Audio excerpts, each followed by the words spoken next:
நான் வந்து 1 kilo mutton எடுத்துகிட்டு வந்திருக்கேன். திஸ் இஸ் கொழுப்பு ஃபார் மீ. அது இருக்கு பார்த்துக்கோங்க. ஸோ இப்போ நம்ம வந்து அப்படியே வெங்காயத்தை இங்கே வச்சுட்டு ஒரு 4 விசில் விட்டு எடுத்துக்கிட்டேங்க. பாருங்கள், நல்லா வெந்து வந்திருக்கு. இது அப்படியே இருக்கட்டும். வந்து நம்ம புழிஞ்சு விட்டுக்கலாம். வந்து நான் பாத்திரத்துக்கு மாற்றிடுறேன். பாருங்கள், நமக்கு அடி பிடிக்கவே இல்லை, தெரியுது.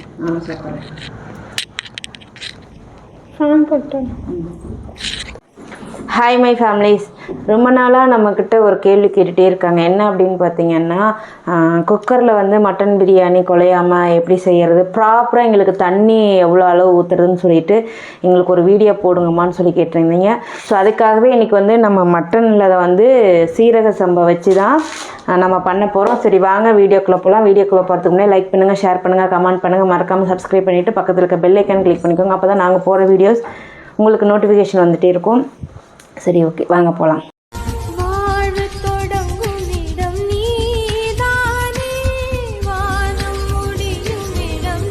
இப்போ அடுத்து என்ன ரெசிபி வேணும்னு சொல்லுங்கள். இப்போ மண்டேலேருந்து பார்த்தீங்கன்னா நம்ம சேனலில் எல்லாமே வந்துகிட்டே இருக்கும். கரெக்ட் டைமுக்கு டான்னு கரெக்ட் டைமுக்கு வந்துடும். ஏன்னா மண்டே வந்து நிருவுக்கு, இது ரக்ஷுக்கு காலேஜ், ஃப்ரைடே வந்து நிருவுக்கு காலேஜ்.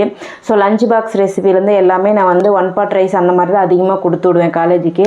அது எல்லாமே நான் உங்களுக்கு வந்து ஷார்ட்ஸாகவே அதிகமாக நான் உங்களுக்கு கொடுக்குறேன். அதுக்கு வேறு ஏதாவது வேணும் அப்படின்னாலும் சொல்லுங்கள். ஸோ நம்ம வந்து இப்போது பார்த்துடலாமா?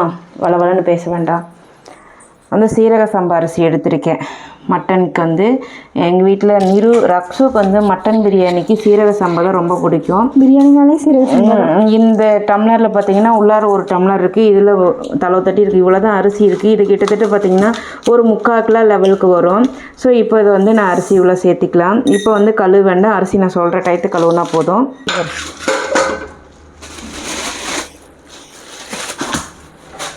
அங்கேருந்து ஒரு பாத்திரம் எடு.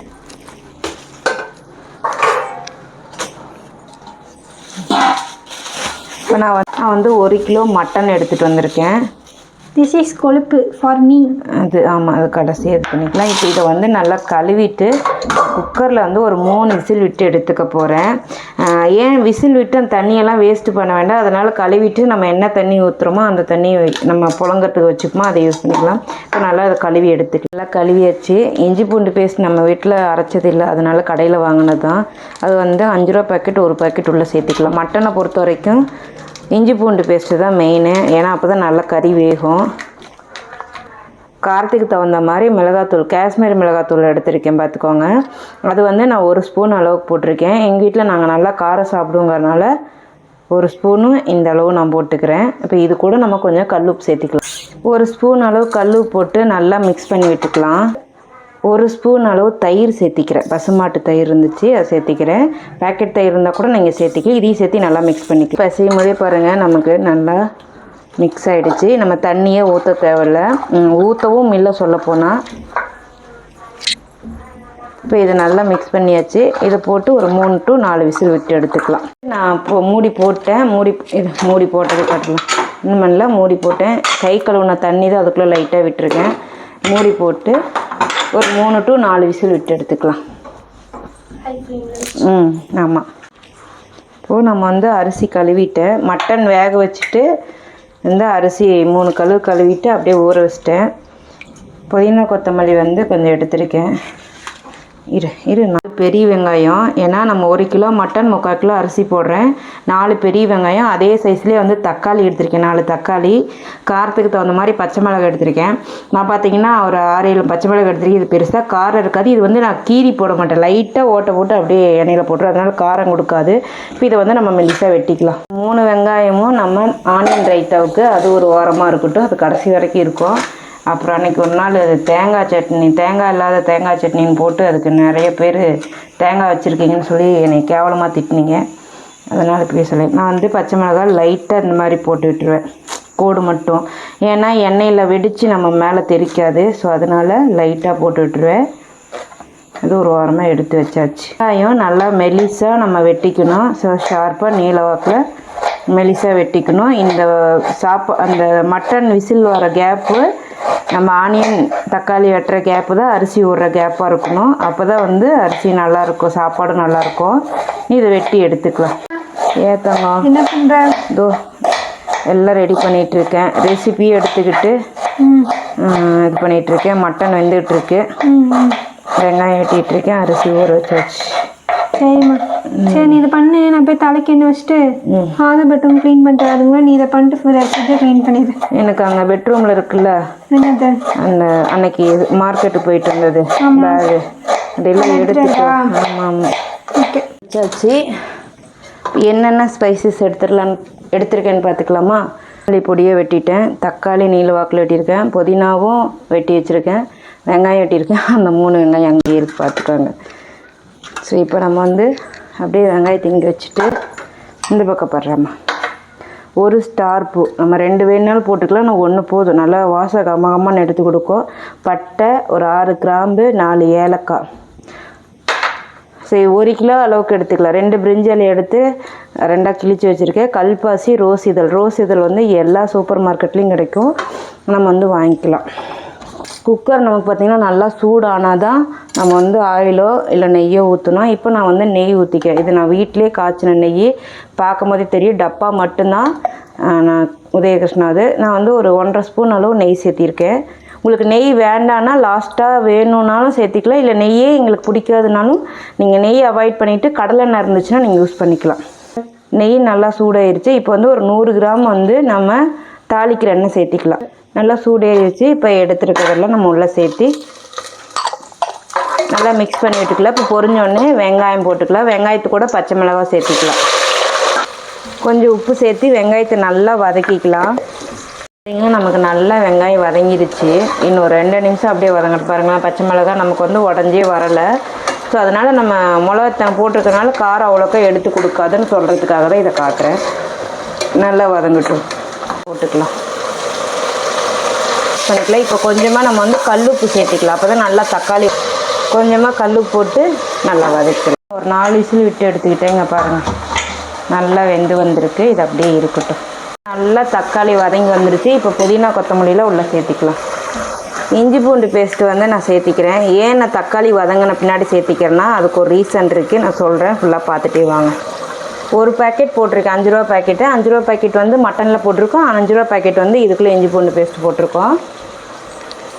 நல்லா ஒரு மிக்ஸ் பண்ணிவிட்டு அடுத்து புதினா கொத்தமல்லியெல்லாம் சேர்த்திக்கலாம். தயிர் 1 ஸ்பூன் சேர்த்திக்கலாம். புதினா கொத்தமல்லி உள்ளே சேர்த்திக்கலாம். மிளகாத்தூள் சேர்த்திக்கலாம். இது காஷ்மீரி மிளகாத்தூள். உங்களுக்கு காரத்துக்கு தகுந்த மாதிரி சேர்த்திக்கோங்க. நாங்கள் எங்கள் வீட்டில் நல்லா காரம் சாப்பிடுவோம். பிரியாணி மசாலா நல்லா ஃபுல்லாக 1 ஸ்பூன் எடுத்துக்கோங்க. இப்போ இதை நல்லா மிக்ஸ் பண்ணிக்கலாம். இஞ்சி பூண்டு பேஸ்ட்டு தக்காளி போட்ட பின்னாடி போட்ட ரீசன் எதுக்கு தெரியுங்களா? இந்த மசாலாலாம் சேர்த்துணும் இல்லைங்களா? அதோட பச்சை வாசனை போகும்போது இஞ்சி பூண்டோட பச்சை வாசனையும் போயிடும். நமக்கு பிரியாணி நல்லா டேஸ்ட்டு கொடுக்கும். வெங்காயம் வதக்கணுன்னே நம்ம இஞ்சி பூண்டு பேஸ்ட்டை போட்டு வதக்கிட்டோன்னா அடி பிடிச்ச மாதிரி ஆயிரும். இதில் பாருங்கள் கொஞ்சம் கூட நமக்கு அடி பிடிக்கவே இல்லை. ஸோ அதனால் இந்த மெத்தட் நீங்கள் ட்ரை பண்ணி பாருங்கள். நல்லாயிருக்கும். இது அப்படியே நல்லா மீடியம் ஃப்ளேமில் வச்சு வதங்கட்டும். பாருங்கள் நல்லா மசாலாலாம் மிக்ஸ் ஆகி எண்ணெய் பிரிஞ்சு வந்துச்சு. இப்போ நல்லா மிக்ஸ் பண்ணி வச்சுக்கலாம்.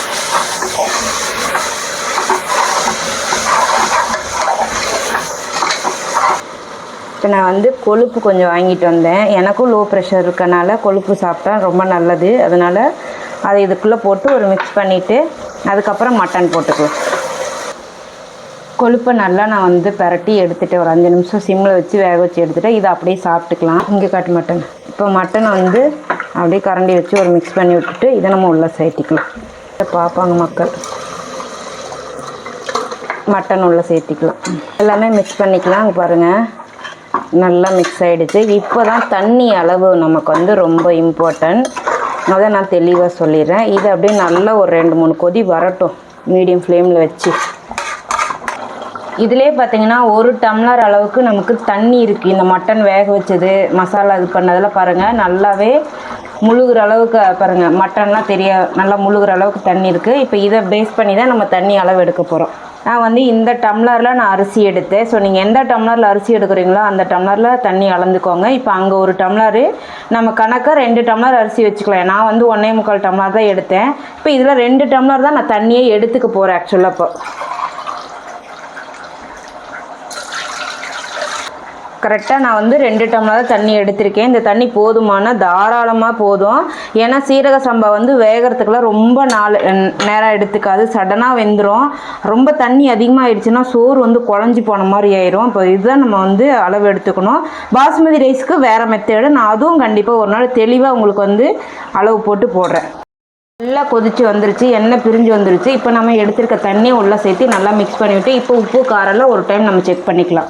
மிக்ஸ் பண்ணிவிட்டு இது நல்லா கொதி வரட்டும். கொதி வந்தால் தான் நம்ம அரிசியை உள்ளார போடணும். அரிசி நமக்கு வந்து நல்லா ஊறிடுச்சு, நல்லா கொதி வந்துருச்சு. நான் ஏன் 2 டம்ளர் தண்ணி சொன்னேன்னா, 1 டம்ளருக்கு நம்ம 1.5 டம்ளர் அரிசி தண்ணி எடுத்துக்கிட்டோம்னா கரெக்டாக இருக்கும். ஸோ அதனால தான் நான் வந்து 2 டம்ளர் சொன்னேன். நீங்கள் இந்த மெத்தடில் ட்ரை பண்ணி பாருங்கள். அரிசி பாருங்கள் நல்லா ஊறி இருக்குது, வெள்ளை வெளியேன்னு இருக்கா. இப்போ நம்ம இதை அப்படியே உள்ளே சேர்த்திக்கலாம். இப்போ இதை அப்படியே நல்லா கலந்து விட்டுக்கலாம். வந்து நம்ம புழிஞ்சு விட்டுக்கலாம். அரிசியும் தண்ணியும் ஒன்று சேர்ந்துருச்சு, நல்லா எண்ணெயும் பிரிஞ்சு வந்துருச்சு. இப்போ நல்லா மிக்ஸ் பண்ணி விட்டுடலாம். மிக்ஸ் பண்ணி விட்டு இப்போ அப்படியே தம் போட்டுடலாம். பாருங்கள், ஒரு 50% நமக்கு ரைஸ் வெந்துருச்சு. நமக்கு 50% வெந்தால் போதும். சீரக சம்பா இல்லைன்னா அப்படியே அடியில் வந்து நமக்கு குழஞ்சிரும். அதனால தான் இந்த பதம் நமக்கு கரெக்டாக இருக்குன்னு சொல்கிறேன். இப்போ இதை வந்து நம்ம தம் போட்டுக்கலாம். நல்லா மிக்ஸ் பண்ணி விட்டோன்னே இப்படி தான் இருக்கும். அதை நம்ம குக்கர் மூடி போட்டு நம்ம இப்போ தம் போட்டுக்கலாம். கேஸ் கட் போட்டுக்கலாம். இப்போ நான் அந்த பக்கம் வந்து தோசைக்கல் வச்சுருக்கேன். இப்போ தான் வச்சேன், லைட்டாக ஹீட் ஆகிருக்கு. இப்போ இந்த அடுப்பை ஆஃப் பண்ணிவிட்டு அப்படியே இந்த குக்கரை தூக்கி நம்ம இந்த அடுப்பில் வச்சிடலாம். ஒரு நிமிஷம் மட்டும் ஹை ஃப்ளேமில் வச்சுட்டு அப்புறம் சுத்தமாக ஃபுல்லாக லோ ஃப்ளேமில் போட்டு ஒரு 10 நிமிஷம் கழித்து நம்ம எடுத்துட்டோம்னா சூப்பரான தம் பிரியாணி குக்கரில் நமக்கு ரெடி ஆயிரும். ஒரு ரைஸ் கூட உடையாமல். இதே போல் உங்களுக்கு வந்து பாசுமதி ரைஸ்லேயே நான் வந்து மெத்தட் சொல்லித்தரேன். ஒரு 10 நிமிஷம் கழித்து நம்ம பார்க்கலாம். 10 நிமிஷம் போல் லோ ஃப்ளேமில் வச்சு எடுத்துட்டேன். இப்போ தான் ஓப்பன் பண்ணுறேன். இறக்கி வச்சு ஒரு 5 நிமிஷம் இருக்கும். பாருங்கள் எப்படி இருக்குன்ட்டு. இப்போ இதை வந்து நம்ம நீட்டாக அழகாக தம் எடுத்துக்கலாம். பார்த்தீங்களா எப்படி வந்திருக்குன்ட்டு. இப்போ இதை வந்து நம்ம தம் எடுத்துக்கலாம். பாருங்கள், நமக்கு நல்லா வந்து பிரியாணி ரெடி ஆயிடுச்சு. ஸோ கண்டிப்பாக இந்த மெத்தடில் நீங்கள் ட்ரை பண்ணி பாருங்கள். இப்போ அடியில் இருக்க சாப்பாடும் அல்றேன் பாருங்கள் எப்படி இருக்குன்ட்டு. உதிரி உதிரியாகவே வந்திருக்கா, பார்க்கும்போதே தெரியுதா. ஸோ இந்த அளவு நீங்கள் வச்சிங்கன்னா கரெக்டாக இருக்கும். நமக்கு அடியும் பிடிக்காது, நல்லா டேஸ்ட்டாகவும் இருக்கும். பார்த்துக்கோங்க, நான் தட்டில் போடுறேன். எப்படி நமக்கு வந்து உதிரி உதிரியாக இருக்குது அப்படின்ட்டு. சூடாக இருக்கா? சரி, ஆவி அடிக்குதா? ஆவி பறக்க பறக்க மட்டும் பார்த்துக்கோங்க எப்படி இருக்குன்ட்டு. இப்போ நாங்கள் 3 தட்டுலையுமே நான் போட்டிருக்கேன், தெரியுதுங்களா? அதே குக்கர்லேயும் பாருங்கள். இப்போ இதை வந்து ஃபுல்லாக நான் வந்து கிளறி விட்டுரு பாருங்கள். கொஞ்சம் கூட நமக்கு அடி பிடிக்கவே இல்லை. ஸோ இதுதான் நம்மளோட நான் செய்கிற பிரியாணி மெத்தட். கண்டிப்பாக உங்களுக்கு இது பிடிக்கும்னு நினைக்கிறேன். ட்ரை பண்ணிவிட்டு எப்படி இருந்துச்சுன்னு சொல்லுங்கள். பாய். வந்து நான் பாத்திரத்துக்கு மாற்றிடுறேன். பாருங்கள், நமக்கு அடி பிடிக்கவே இல்லை, தெரியுதா? ஸோ இந்த அளவில் நம்ம வச்சாலும் நமக்கு குக்கரில் வந்து 1% கூட அடி பிடிக்காது. கண்டிப்பாக நீங்கள் ட்ரை பண்ணுங்கள்.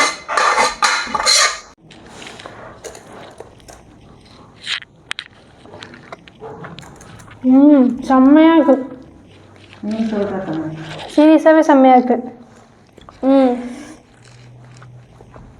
நல்லா காரசாரமா நல்லா சூப்பர். ஆவி பறக்க பறக்க ஆவி பறக்க பறக்க. இவனுக்கு என்ன ஒரு பேட் ஹேபிட்னா தயிர் யூஸ் பண்ணிக்க மாட்டான். மட்டன் எனக்கு நோ தயிர், எப்பயாவது ஊற்றிப்பேன். சரி, ஓகே. இப்போ நானும் சாப்பிட்றேன், எனக்கு பசிக்குது, நானும் சாப்பிட்றேன். லைக் பண்ணுங்கள், ஷேர் பண்ணுங்கள், கமெண்ட் பண்ணுங்கள். மறக்காமல் வீட்டில் சமைச்சு சாப்பிட்டு எப்படி இருந்துச்சு சொல்லி கீழே கமெண்ட் பண்ணுங்கள். நான் இன்றைக்கி வந்து சண்டே ஈவினிங்கே உங்களுக்கு இந்த வீடியோ வந்து போஸ்ட் பண்ணிடுவேன். So bye. வேற ஒரு வீடியோவில் சந்திப்போம். டாட்டா.